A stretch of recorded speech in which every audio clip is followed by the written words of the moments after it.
The bus hissed to a stop, coughing out its last passenger onto the cracked pavement of the industrial side of the city. Elias Thorne stepped off, his boots scuffed and his long, dusty coat clinging to shoulders so broad they seemed to block out the sun. He looked up at Thorne Tower, a 70-story needle of glass and ego that dominated the skyline. 10 years. 10 years since he had been a ghost, a memory presumed buried under the wreckage of a South African diamond mine. He began to march toward the entrance, his presence heavy and commanding despite his ragged appearance. "Hey, you! Get your filth away from the fountain!" A security guard barked, his voice sharp as broken glass. The guard, a young man who looked like he'd never known a day of real struggle, pointed a gloved finger at Elias's scarred face. "Your kind isn't allowed near this building. Move it before I have you arrested for vagrancy." The guard sneered, his disdain obvious. Elias didn't blink. Those dark, intense eyes that had seen the bottom of the world and survived, stayed fixed on the tower he had once helped build. He didn't need to say a word to make the guard's hand tremble slightly. Suddenly, a sound drifted through the roar of city traffic. It was a faint, melodic humming, a song Elias had composed for his wife on the night of their first anniversary. "Y'all," his heart almost stopped right there. He felt something crack inside his chest that he'd convinced himself was dead and buried long ago. He turned toward the sound, his pulse quickening with an undeniable, magnetic pull. Near a small fruit stall across the street, a woman in a tattered gray shawl was running. "Thief! Someone stop her!" The shopkeeper shrieked, rounding the corner with fury on his face, as the woman clutched a single bruised piece of fruit to her stomach. She tripped on a crack in the sidewalk, falling hard against a brick wall. As she turned to face her pursuer, her vision blurring with exhaustion, the shawl slipped from her head. Elias's breath caught in his throat. It was her, Serafina. But the woman before him was a shadow of the vibrant, glowing architect he had married. Her once rich skin now looked tired and pale, her eyes rimmed with dark circles that spoke of too many shifts and too little sleep.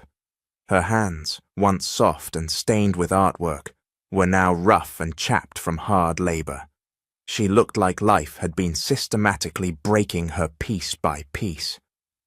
"Out of the way, trash!" a voice roared, a sleek black Mercedes, the kind of luxury vehicle that existed in a world Elias had left behind, swerved toward the curb.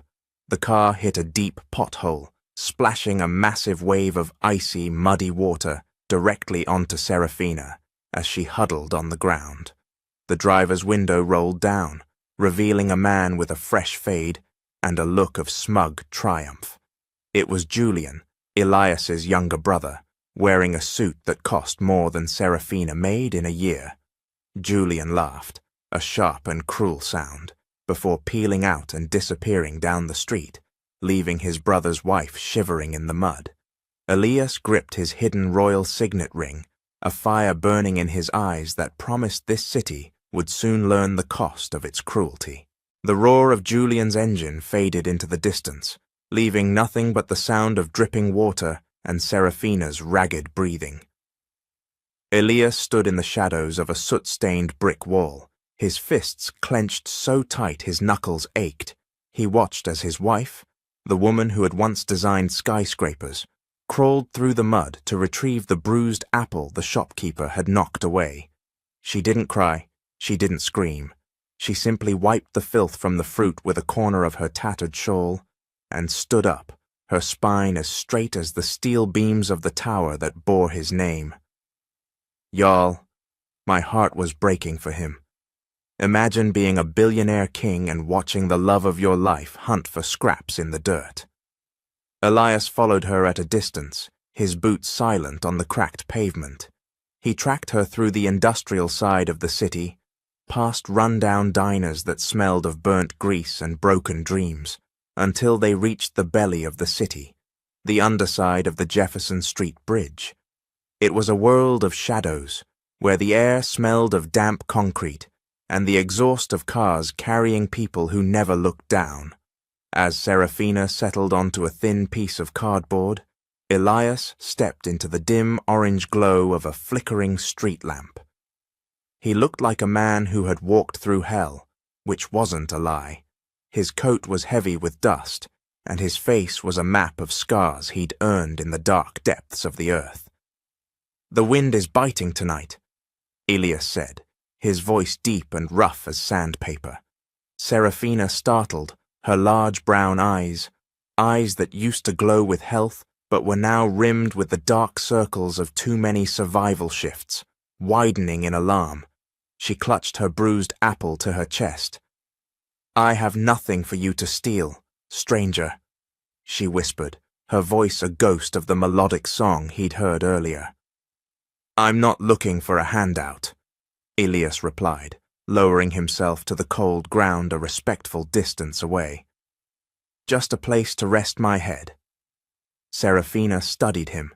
In the fading light, he saw her looking at his scarred hands and dusty boots. To her, he was just another ghost in the city's machine. Comment, Team Serafina, if you've ever been underestimated by the people who should have loved you most. After a long silence, she reached for a thin, moth-eaten blanket, the only one she had. With a trembling hand, she draped half of it toward him. "It's not much," she said quietly, "but nobody should have to face the cold alone." Elias felt something crack inside his chest, a barrier of ice he'd built over a decade. Even after 10 years of being treated like trash by his own blood, Serafina's heart was still made of pure gold. As she moved, the light caught a flash of dull metal on her finger. His breath hitched. It was the cheap copper wedding band he had given her the night they eloped. A $10 ring she was still wearing, even though it was turning her skin green. "That's a fine ring for a woman in a place like this," Elias remarked, his heart hammering against his ribs. Serafina looked down at the band, her expression softening into a look of raw, agonizing love. "It belonged to a prince," she said softly. "Not the kind with a crown, but a man who worked 3 jobs just to see me smile. My husband. He was murdered by his own family for a throne they didn't deserve." She looked up at Elias, her honey-brown eyes searching his scarred face. "They threw me out like I was garbage the day he disappeared. They thought if they took his name, they took his spirit. But they were wrong." Elias gripped his hidden royal signet ring beneath his coat, the cold metal biting into his palm. He looked at the thorn tower looming in the distance, a needle of glass and ego. "They'll pay," Elias vowed, his voice a low promise of the fire to come. "A man like that, he always finds his way back, and when he does, this city is going to burn for what it did to you. Because Julian is about to find out that the brother he dealt with is back, and he's not coming for a refund. He's coming for everything. 10 years ago, the air in the city didn't smell like exhaust and damp concrete. To Elias and Serafina, it smelled like jasmine and possibility. They were young, blissfully in love, and convinced that their bond was a shield no one could pierce. Elias, though the heir to a massive fortune, spent his weekends in a cramped studio apartment with Serafina, eating cheap takeout and sketching designs for a skyline they intended to build together. Serafina was a rising star in the architectural world, her skin glowing with a vibrancy that made the city lights look dim in comparison. They were broke and happy, anchored by a love that didn't require a $1 billion bank account to feel rich. But inside the gilded walls of the Thorne mansion, a storm was brewing. Beatrice Thorne, a woman who wore diamonds like armor and judgment like a second skin, couldn't stand the sight of her son wasting his lineage on a woman without a pedigree. One evening, the scent of white lilies in the parlor was suffocating as Beatrice delivered her ultimatum. "A Thorne does not marry for love, Elias. We marry for legacy," she hissed, her voice as cold as Arctic ice. She demanded he leave Serafina for a tech heiress who could double the family's reach. Y'all, she didn't just want a daughter-in-law, she wanted a business merger. But Elias looked his mother in the eye, his jaw set with the same stubbornness he would later use to survive the mines, and told her that Serafina was his only priority. To prove he could provide for his wife without his mother's blood money, Elias accepted a high-risk, high-reward business venture in the diamond fields of South Africa. It was supposed to be a 3-week trip, a way to build his own capital and finally break free from Beatrice's shadow. On the morning of his departure, the rain was a soft drizzle as he held Serafina at the airport. He slipped the $10 copper band onto her finger, promising that when he returned, he'd replace it with the finest sapphire in the world. "Stay with me," he whispered into her hair, unaware that his younger brother, Julian, was watching from a distance with a smile that never reached his eyes. Julian hadn't just come to say goodbye, he had come to ensure his brother never returned. As the plane reached cruising altitude over the Atlantic, Julian utilized his access to the Thorntech servers to execute a silent sabotage. With a few keystrokes, he tampered with the flight's communication and navigation arrays, masking the aircraft's true location and making it appear as though the plane had suffered a catastrophic engine failure over the deep ocean. By the time the sun set, the news was already breaking. Thorn Air presumed dead in mid-air disaster. Julian stood in the server room, the blue glow of the screens illuminating a face twisted with the kind of sibling rivalry that ends in blood. While Serafina was collapsed in grief, Beatrice was already at work with a fountain pen and a heart of stone.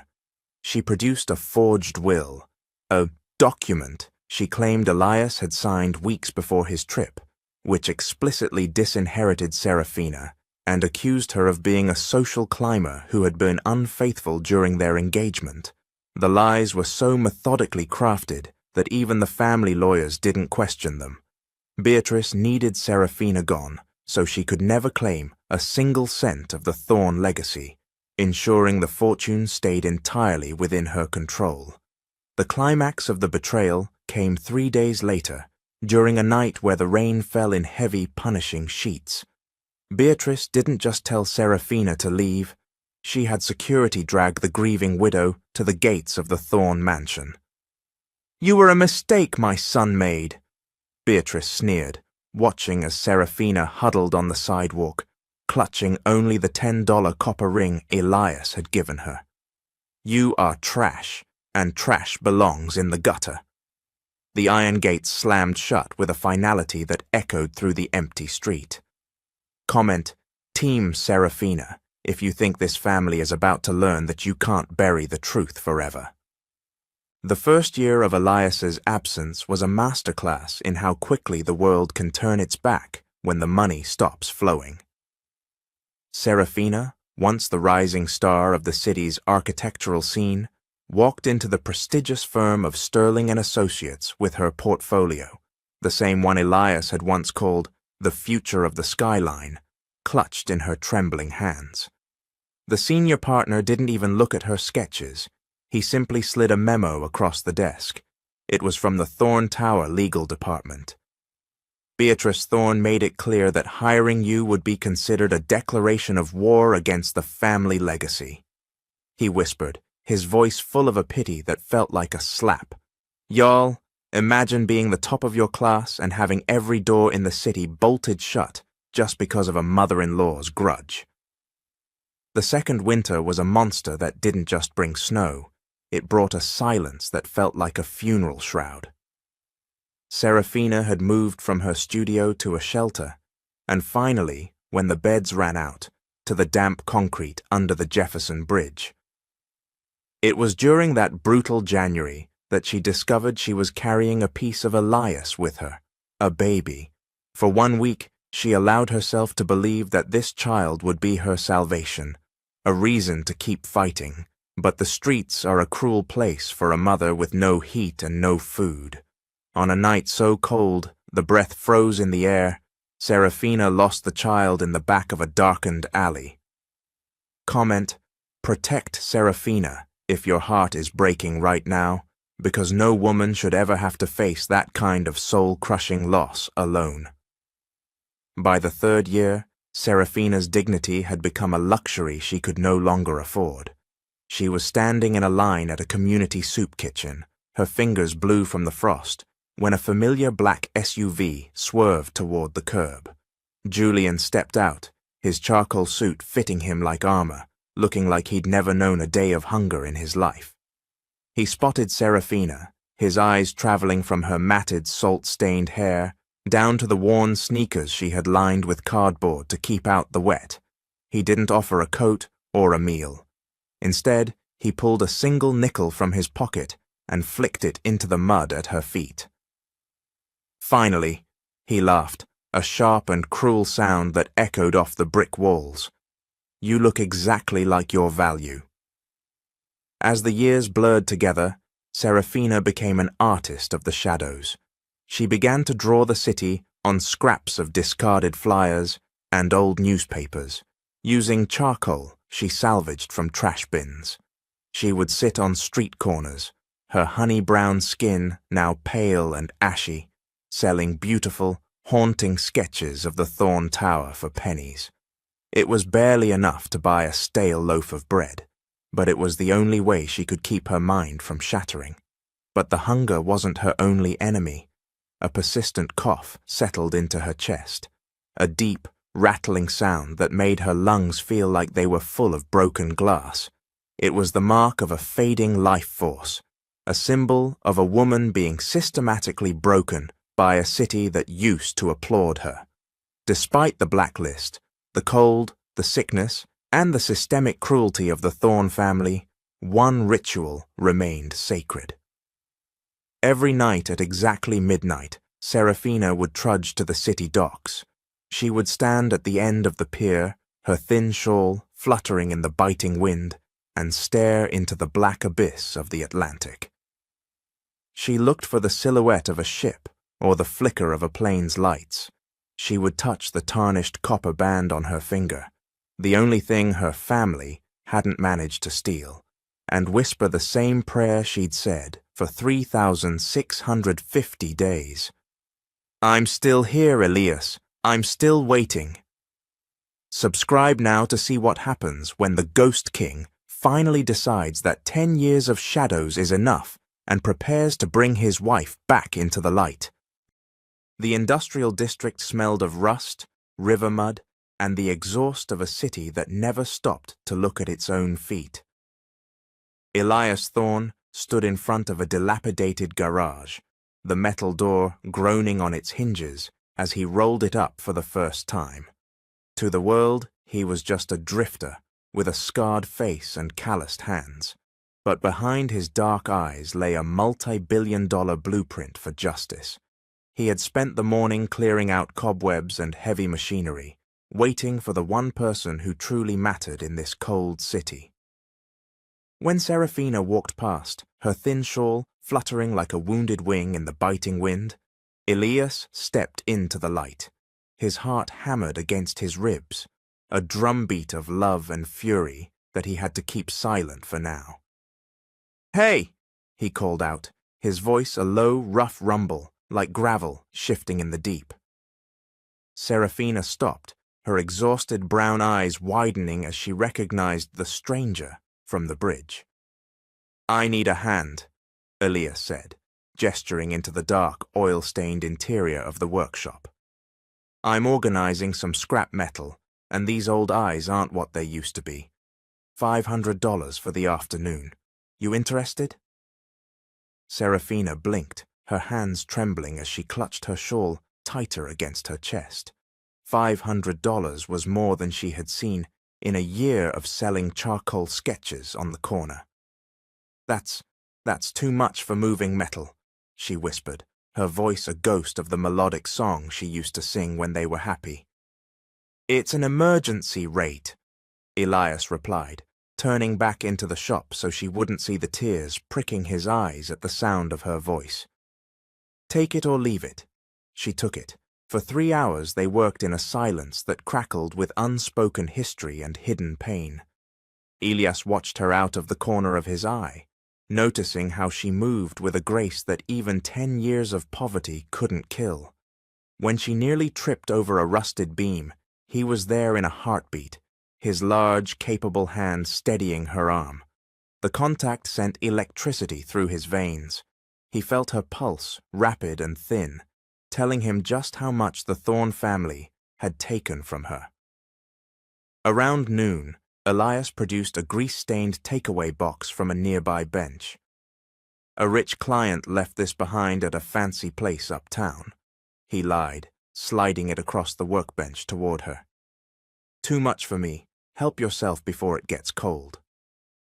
Y'all, he had ordered the finest Wagyu steak and truffle potatoes from the city's top kitchen, but he'd smashed it down to look like scraps so she wouldn't suspect his true identity. Serafina ate with a quiet dignity that broke his heart, her eyes lighting up at the first taste of real seasoning she'd had in a decade.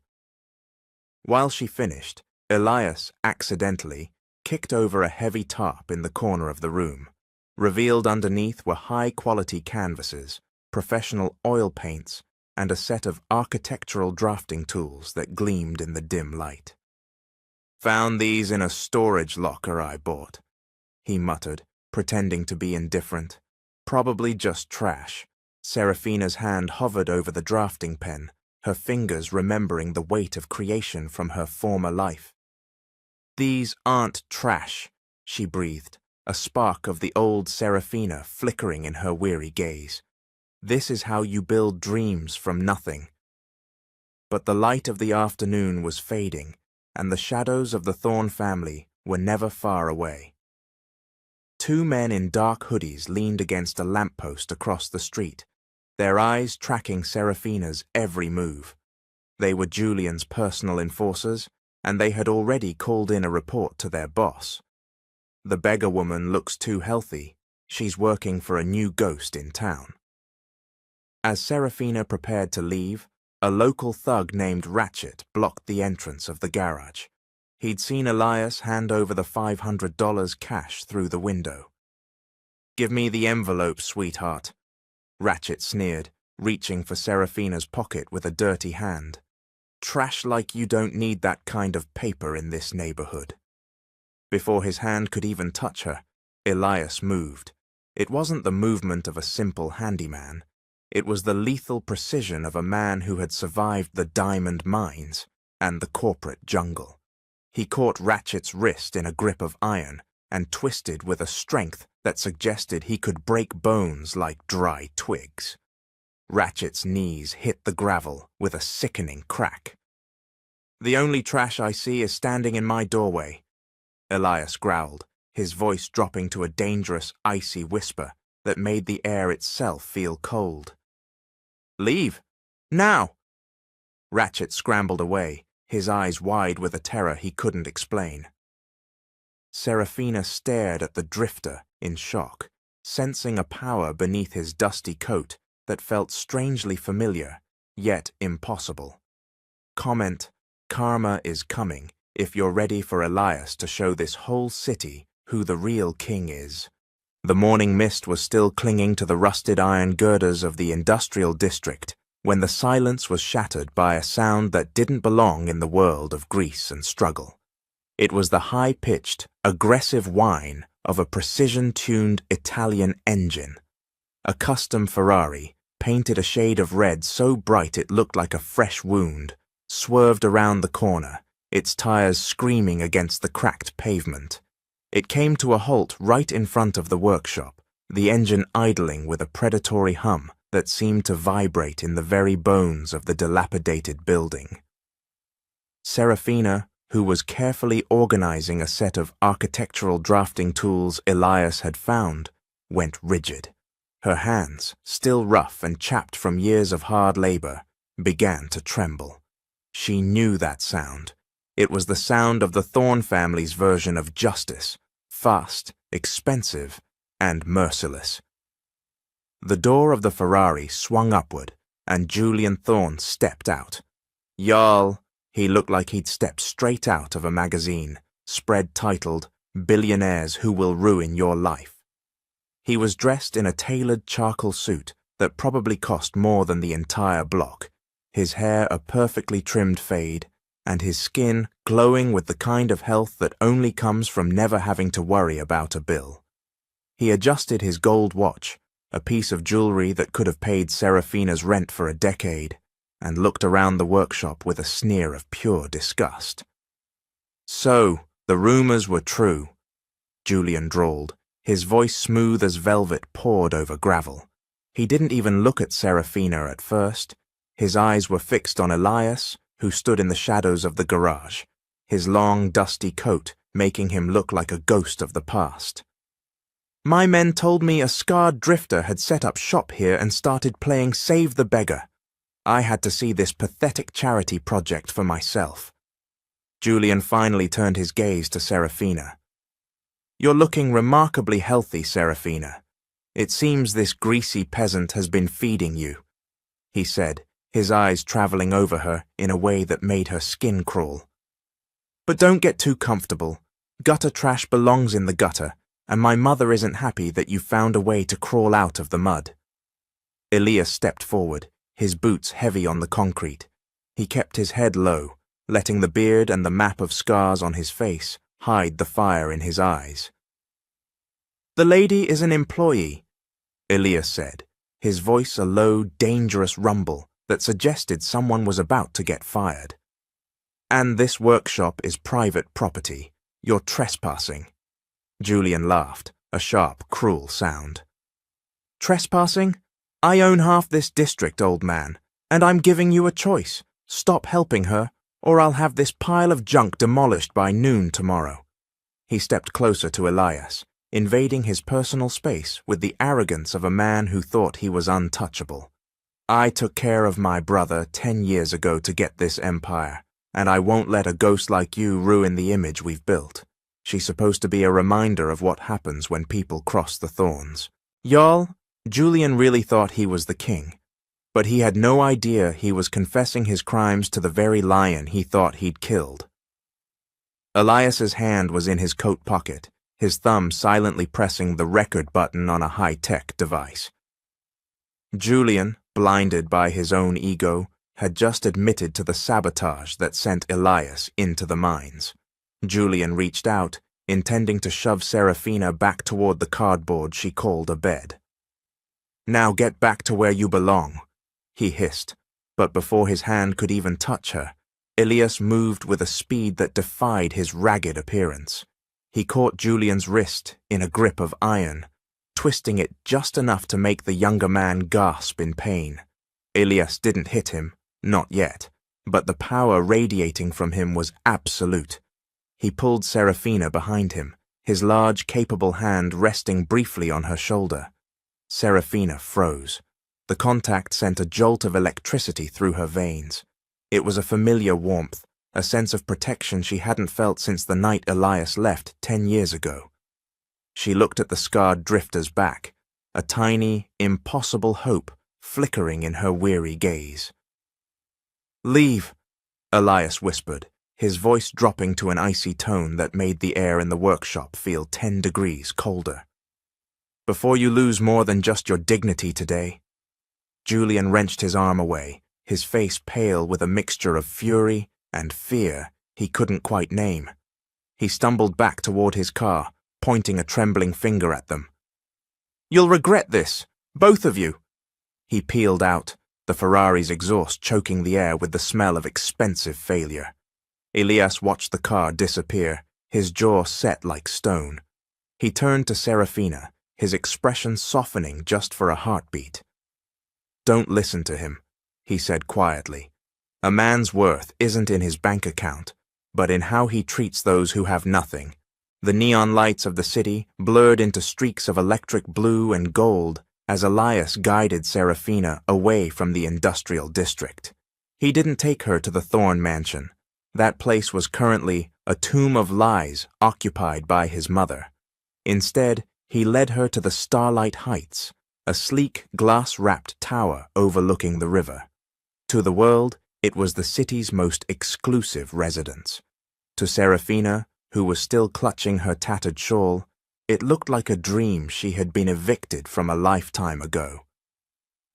"This is the caretaker's lodge for a client of mine," Elias lied, his voice a low, soothing rumble as he swiped a gold keycard.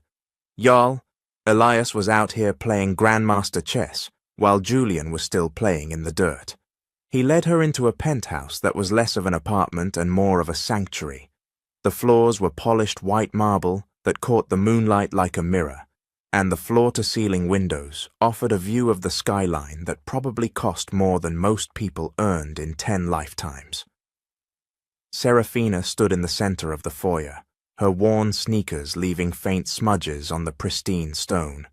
She looked at her reflection in the glass, a woman who had spent a decade in the shadows of bridges, and then at the man beside her.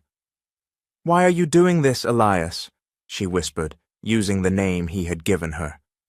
"A handyman doesn't have keys to a palace like this." "I told you, Serafina," Elias said, turning to her. His dark eyes, which usually burned with the cold fire of vengeance, softened into something warm and protective. "I'm just returning a favor someone once gave me. Now you need to rest." Before she could protest, a young woman named Jada appeared from the kitchen. Elias had hired her from an elite service, but he introduced her as his cousin. Jada had clear instructions: feed Serafina until she stopped looking like a strong wind could carry her away. Within minutes, a silver tray was brought to the lounge, loaded with hot soup, fresh bread, and a pot of tea that smelled of lavender and peace. But the physical hunger wasn't the only thing Elias needed to heal. He had arranged for a student doctor to visit that evening, actually the city's top pulmonary specialist, paid a $50,000 discretion fee. The doctor examined Serafina's rattling cough, the mark of 10 winters on the street, and provided a regimen of care that began with a long, hot bath. While Serafina was in the bathroom, Elias moved to the master wardrobe. He pulled out a box he had prepared days ago. Inside was a dress the color of a deep forest, emerald green silk that felt like a heartbeat against the skin. He laid it on the bed, along with a pair of soft shoes that didn't have holes in the soles. Comment, Team Serafina, if you're ready to see her reclaim the crown they tried to bury. When Serafina finally emerged, she was transformed. The grime of the streets was gone, replaced by the glow of warmth and the scent of vanilla. She stepped into the silk dress, the fabric draping over her frame with a grace that even poverty couldn't kill. She looked like the architect he had married, but with a new, steel-edged resilience in her eyes. "You look," Elias started, his voice cracking as he leaned against the doorway. He looked at her the way a man looks at the only light in a dark world. "You look like yourself again." Serafina walked toward him, her movements hesitant. As she passed the mahogany desk in the corner, her foot caught on the edge of a drawer that wasn't quite closed. A photograph slid out, landing face up on the floor. She gasped, her hand flying to her mouth. It was a photo of Elias Thorne from 10 years ago, standing on the docks, laughing. He was wearing the same royal signet ring the handyman kept hidden in his pocket. Serafina looked from the photo to the scarred man standing before her. The height was the same. The breadth of the shoulders was the same. Even the way he tilted his head was a ghost of her husband. "Who are you, really?" she breathed, her heart hammering against her ribs. Elias didn't answer. He couldn't. Not yet. The trap for Julian and Beatrice was set for the Legacy Gala, and he couldn't risk her safety if they knew the Ghost King had returned. He simply reached out and tucked a loose strand of hair behind her ear, his thumb lingering on her cheek. "I'm the man who's going to make sure you never know the cold again," he promised. "Just trust me for 3 more days." Beatrice Thorne sat in her office at the top of Thorne Tower, the city lights below, looking like tiny, insignificant sparks. To the world, she was a woman of iron, draped in silk and diamonds that cost more than a mid-sized hospital. But tonight, the air in her office felt thin, and the scent of the white lilies on her mahogany desk, usually her favorite, smelled like a funeral. Y'all, Beatrice has spent 10 years building a kingdom on a foundation of lies, and she can finally feel the ground starting to shake. The market shift had begun 3 days ago. Her chief financial officer had burst into her office, his face the color of ash.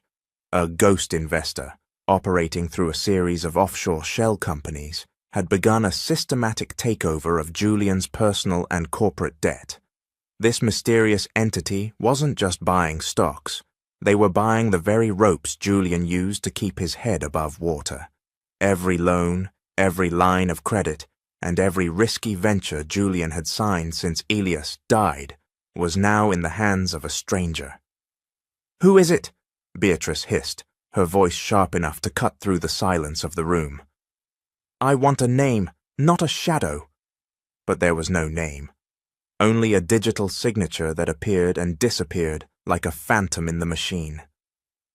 That night, sleep, a luxury Beatrice usually enjoyed with the help of expensive wine, fled from her. When she finally closed her eyes, the nightmare arrived. She saw the skill bridge in the rain, but instead of the empty ocean she had imagined for a decade, a hand reached out of the water, a hand with a royal signet ring. She saw Elias, his face a map of scars, standing in her doorway, his eyes burning with a silent, judicial fire. She woke up gasping, her silk sheets soaked with cold sweat.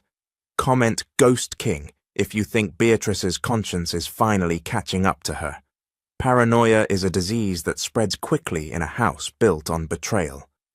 Beatrice summoned her lead private investigator, a man who, much like the corrupt investigators in the sources, had been on her payroll since the night the world burned.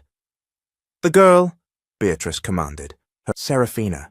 She's been seen in the industrial district with a drifter. I want them found. I want to know where she's sleeping, who is feeding her, and why she hasn't died of the cold yet." The PI nodded, his expression neutral, but Beatrice could see the doubt in his eyes. He had been looking for a reason to distance himself from the Thorns for weeks. To combat the growing whispers in the boardroom and the sinking feeling in her gut, Beatrice decided to set the trap. She announced the Legacy Gala, a 10-year anniversary celebration of Julian's triumphant leadership as CEO. It was a move of pure ego, a way to flaunt their wealth and remind the city that the Thorns still owned the skyline. She sent a formal, gold-embossed invitation to the ghost investor, addressed simply to the new owner of Thorn Debt. "If they want our empire," Beatrice muttered to her reflection in the gilded mirror, "they'll have to come and face the Queen to get it." While Beatrice was busy planning her party, Julian was drowning in the dread. He stood in the lobby of his favorite private club, his hand shaking as he tried to use his black titanium card to pay for a bottle of champagne. Declined. He tried another. Declined. "Y'all, imagine having a Ferrari in the driveway, but not being able to buy a gallon of gas because a ghost has your wallet." Julian felt the walls closing in. He called his mother, his voice high and tight with panic. "Mum, something is wrong. The bank, they say I'm no longer the primary signatory. They're talking about unforeseen liabilities." "Be quiet, Julian," Beatrice snapped through the phone. "It's just a glitch. We have the gala on Friday. We will show them we are strong. We will show that Serafina is still in the gutter and Elias is still at the bottom of the sea." But as she hung up, Beatrice looked at the empty chair in her office, the chair that used to be Elias's. For the first time in 10 years, she wondered if you could truly kill a man who had more to live for than you had to hide. The moonlight through the floor-to-ceiling windows of the penthouse made the white marble floors glow like a field of unblemished snow. Serafina stood clutching the photograph she'd found, her heart a frantic bird trapped in a cage of mounting doubt. The man in the picture was her husband, Elias, laughing on the city docks 10 years ago, his face unscarred and his future full of endless possibility. Suddenly, the heavy oak door swung open, and the man she knew as the handyman stepped inside, his massive shoulders blocking the dim light from the hallway like a physical eclipse. "Who are you really?" she whispered, her voice cracking like dry wood under the weight of her confusion. Elias didn't answer with words at first. His gaze pinned on her with a heat that made the room feel 20 degrees warmer. Instead, he walked toward her with a presence that seemed to vibrate through the very structure of the building, every step heavy with the authority of a man who had conquered kingdoms in the dark. He stopped just inches from her, the scent of woodsy cologne and the faint, lingering memory of South African earth clinging to his skin. Slowly, deliberately, he reached up and brushed the damp hair away from his left temple, revealing a small, distinctive birthmark shaped like a crescent moon. "Y'all, I was screaming at my screen when he did that." It was the exact same mark Serafina had traced with her fingers 1,000 times before the world went black. "I told you, a man like that always finds his way back," he said, his voice dropping the rough drifter gravel to reveal the smooth, deep velvet of the man who had survived a plane crash, only to build a global empire from the wreckage. He reached into his pocket and pulled out the royal signet ring, the heavy gold glinting in the moonlight like a captured star. He took her hand, the rough, chapped hand that had spent 10 years cleaning office buildings for pocket change, and pressed the cool metal into her palm. Serafina collapsed to her knees on the marble, the agonizing sobs she'd held back for 3,650 days, finally tearing out of her like a flood through a broken levee. She didn't just get her husband back. She realized she had been protected by a king in disguise while she was at her lowest point. "We don't have much time," Elias said, lifting her with a strength that made her feel as light as a feather, and cupping her face with hands that were powerful enough to break bones, but soft enough to wipe away her tears. "Beatrice and Julian think I'm at the bottom of the Atlantic, but I've been the one buying every cent of their debt for the last 6 months." He explained his role as the ghost investor, the phantom in the machine that had been systematically dismantling the Thorn Empire, while his family flaunted their stolen millions. Comment, Team Serafina, if you're ready to see her walk into that gala and take back her throne. A sharp, professional knock at the door signaled the arrival of their first secret ally. Theo Sterling, the former head of security, who had been fired by Beatrice for asking too many questions about the accident, stepped into the room. He held a weathered leather folder containing the original, unforged will he had recovered from a hidden compartment in the family vault. "The legal team is standing by, sir," Theo said, his eyes filled with a lethal satisfaction. "By tomorrow night, Julian will be looking for a job in the same soup kitchen where he threw a nickel at his own brother's wife." Elias turned his focus back to the emerald green silk dress he had laid out on the bed. He told Serafina that they weren't going to make a quiet entrance at the Legacy Gala. He wanted the city's elite to look at the beggar woman they had ignored for a decade, only to realize she was the one who held their entire world in her hands. "You will wear this dress," Elias commanded softly, his eyes burning with a judicial fire. "But over it, you will wear that tattered grey shawl from the bridge. I want them to look down on you one last time before they are forced to bow." Serafina straightened her spine, the pale, tired look in her eyes replaced by a steel-edged radiance that could have cut glass. "They told me I was trash," she said, her voice now steady and lethal. "They told me I belonged in the gutter. Tomorrow I'm going to show them that even a diamond can be buried in the mud, but it never stops being a diamond. The Thorn Legacy Gala was not just a party, It was a coronation of cruelty. Held in the historic ballroom of the Grande Métropole, a place where the chandeliers dripped light like melting diamonds onto white tablecloths, the room was packed with the city's elite. Men in custom-tailored tuxedos discussed acquisitions, while women draped in diamonds dapped at their necks with silk handkerchiefs, laughing at jokes that weren't funny. At the center of this gilded circus stood Beatrice Thorne, wearing a gown of pure white that made her look like an angel of justice, though her heart remained a tomb of secrets. Beside her, Julian looked like he had stepped straight out of a magazine, spread titled "Billionaires Who Will Ruin Your Life," his hair in a perfect fade, and his ego visible in every smug tilt of his chin. 10 years of progress, Beatrice announced to a cluster of investors, her voice smooth as velvet poured over gravel. 10 years since my late son Elias left us this legacy to protect. Tonight, we celebrate the man who carried that torch, Julian. Y'all, the audacity was enough to suck the oxygen right out of the room.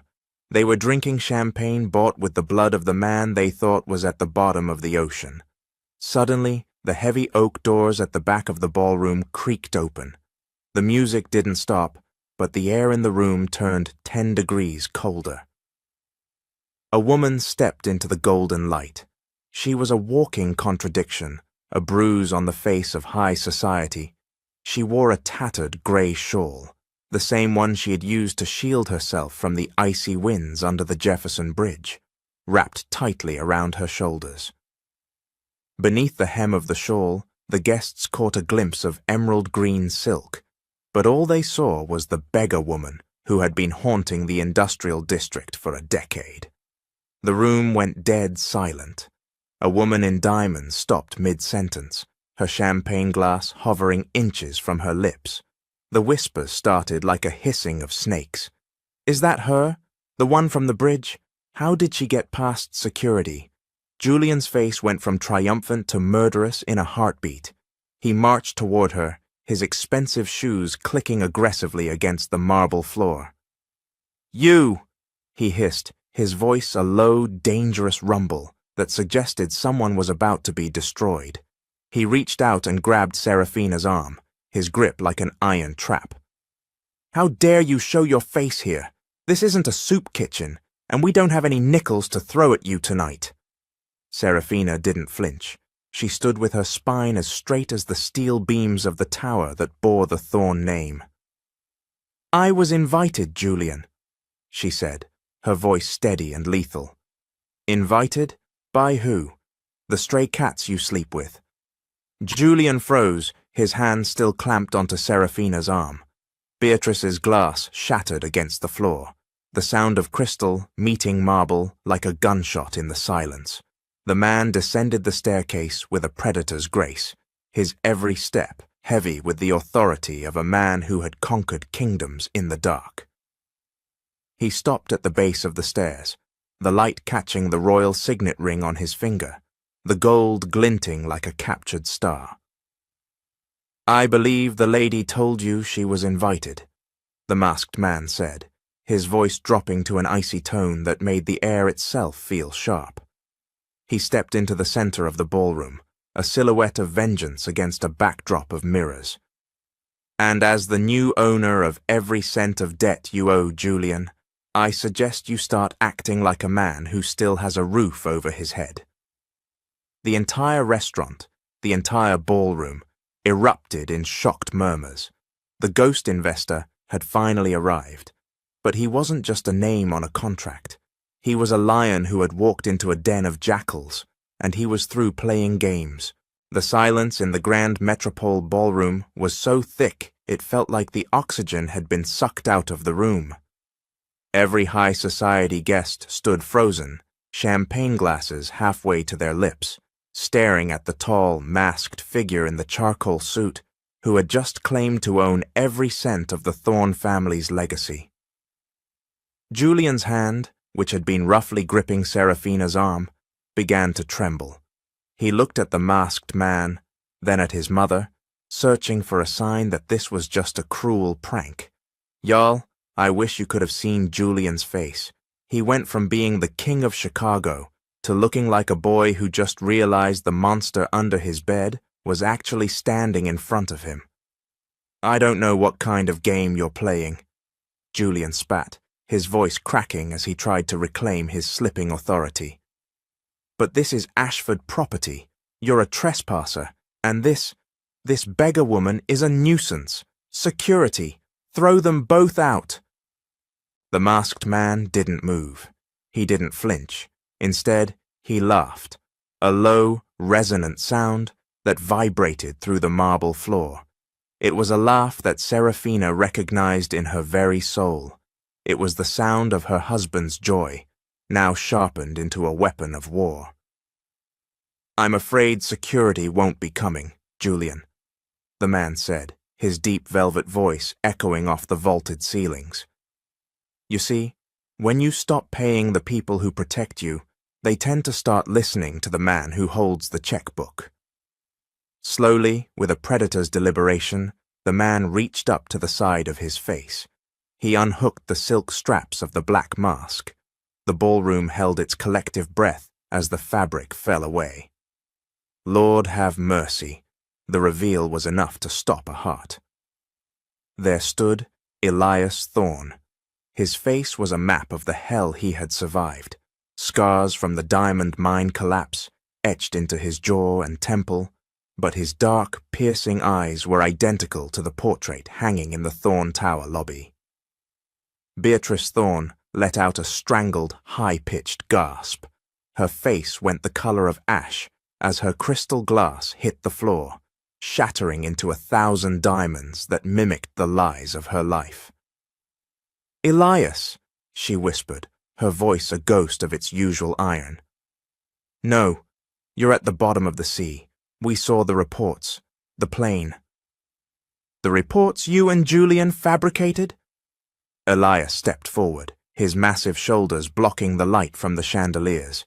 He reached out and gently pulled Serafina to his side, his large hand shielding her tattered grey shawl with his tailored sleeve. "I survived the crash, Mother, and I survived the mines. But what I couldn't believe was that I'd return to find the woman I love begging for scraps in the shadow of the building I built for her."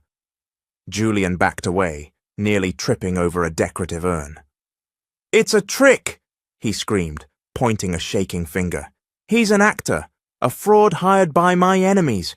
My brother is dead. I made sure of it." Did you all catch that? In his panic, Julian just confessed to the whole room that he made sure his brother was dead. The masks aren't just coming off Elias, they're falling off the villains too. "Is that so?" Elias asked, his eyes burning with a silent, judicial fire. From the side entrance, Theo Sterling, the head of security Beatrice thought she had silenced years ago, stepped into the light. He wasn't alone. He was flanked by 3 of the city's top forensic accountants and the Thorne family's own lead counsel, who looked like he'd finally seen the light. "The board of directors has been notified, Julian," Theo announced, his voice lethal and calm. "We have the original will, the one that wasn't tampered with. We also have the records of the ghost investor acquisitions." He turned to the crowd. "Mr. Elias Thorne owns 51% of the Thorne Tech shares, and as of 20 minutes ago, he has exercised the default clause on all of Julian Thorne's personal debt. This ballroom, the Ferrari in the driveway, even the suit you're wearing, Julian, they all belong to the man you tried to kill."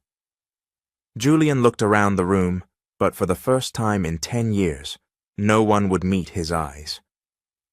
The elite guests, who had been laughing with him moments ago, began to back away like he was contagious. Elias looked down at Serafina, his expression softening for just a heartbeat before he turned back to the mother who had evicted her in the rain. "Mother, Julian, you told Serafina she was trash, and that trash belongs in the gutter," Elias said, his voice dropping to a dangerous whisper. "It's time you learned that the only thing truly destined for the gutter is a name built on betrayal. The silence that had gripped the Grand Metropole ballroom didn't just break, it shattered. As Elias stood there, his massive frame casting a shadow over the brother who had tried to bury him, the heavy oak doors at the front of the hall swung open once more. This time, it wasn't a guest in a tuxedo or a woman in diamonds.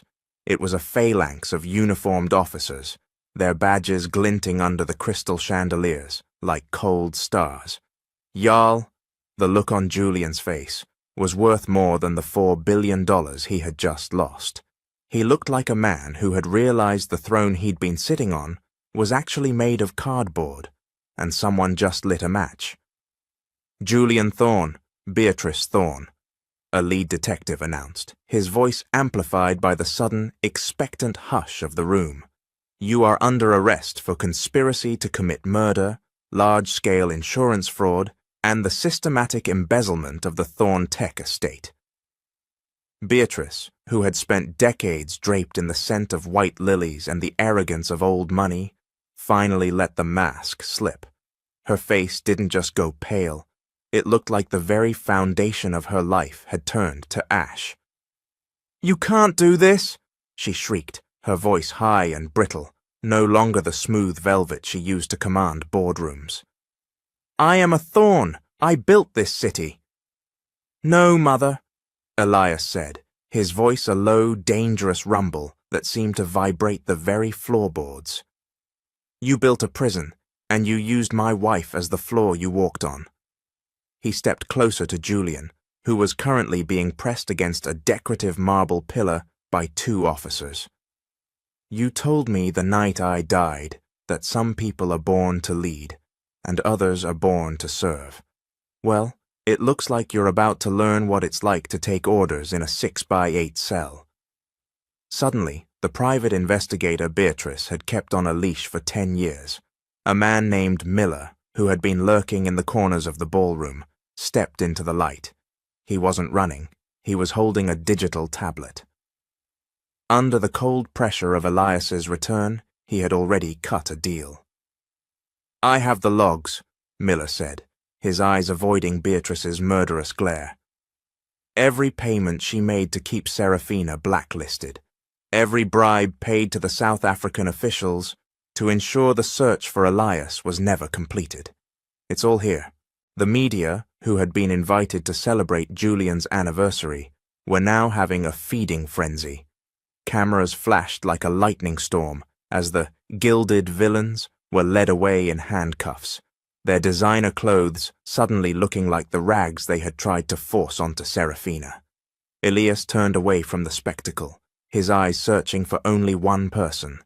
He took Serafina's hand, the hand that still bore the scars of 10 years of hard labor, and led her to the center of the ballroom.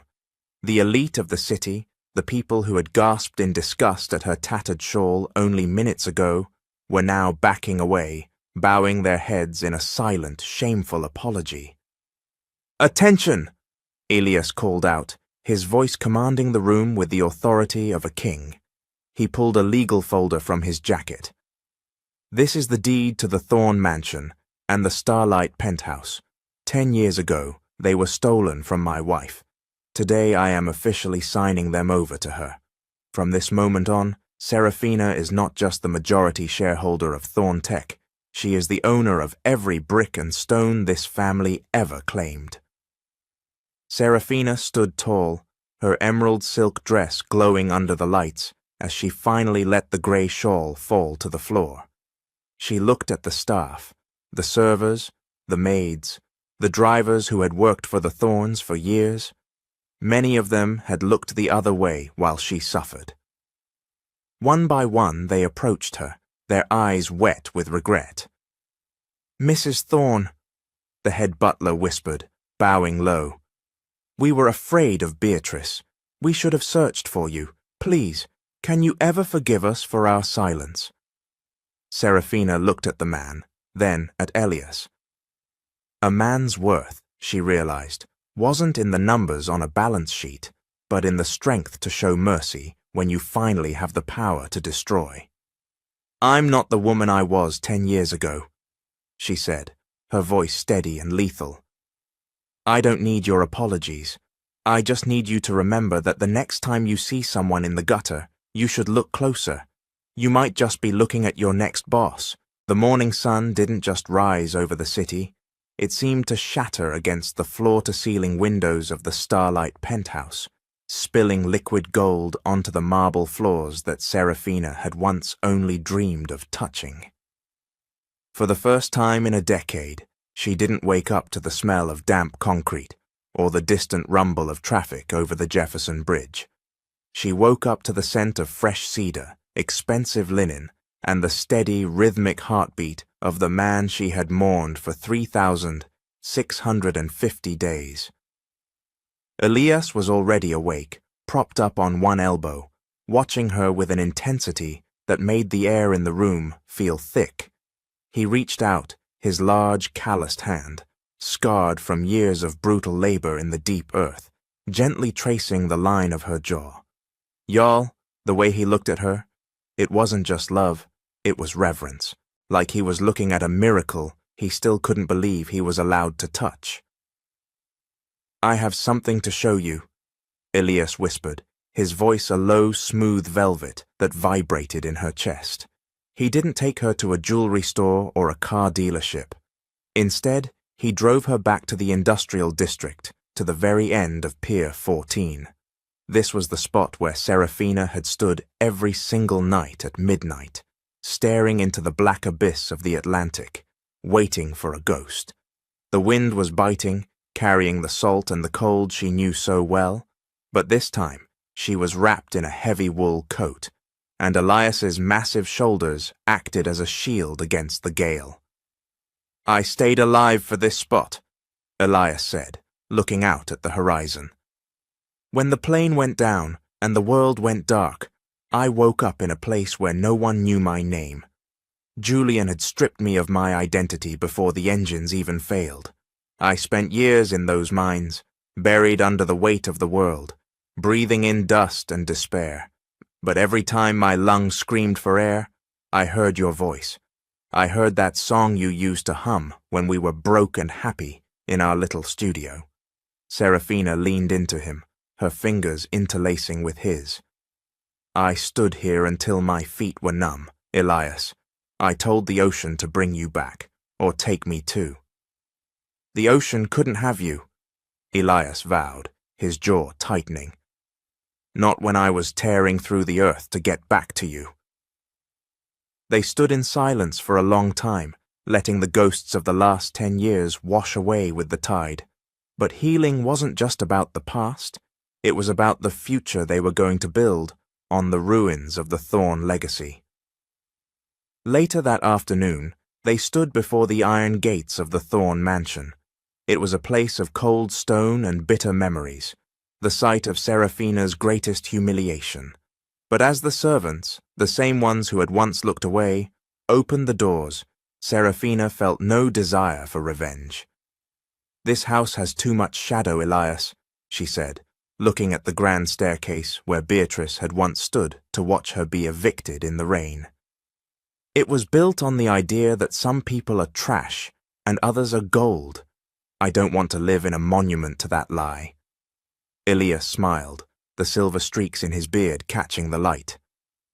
"I was hoping you'd say that. What do you want to do with it?"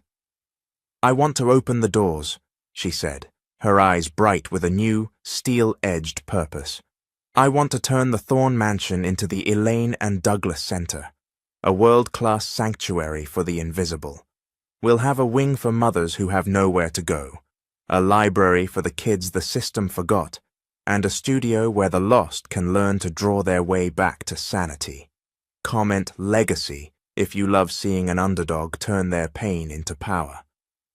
To kick off the transformation, Elias organized an impromptu gallery showing in the Great Hall, but the art on the walls wasn't the stuffy million-dollar oils Beatrice had collected.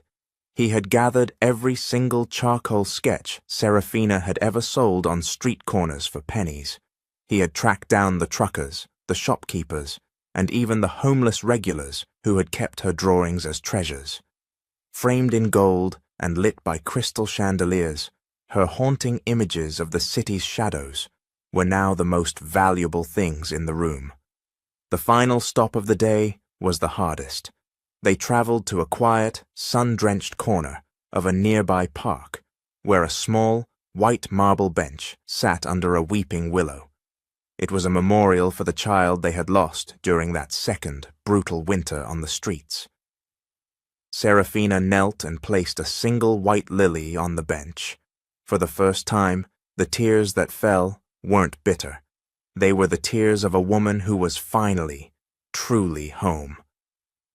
"We're going to be okay, aren't we?" she whispered.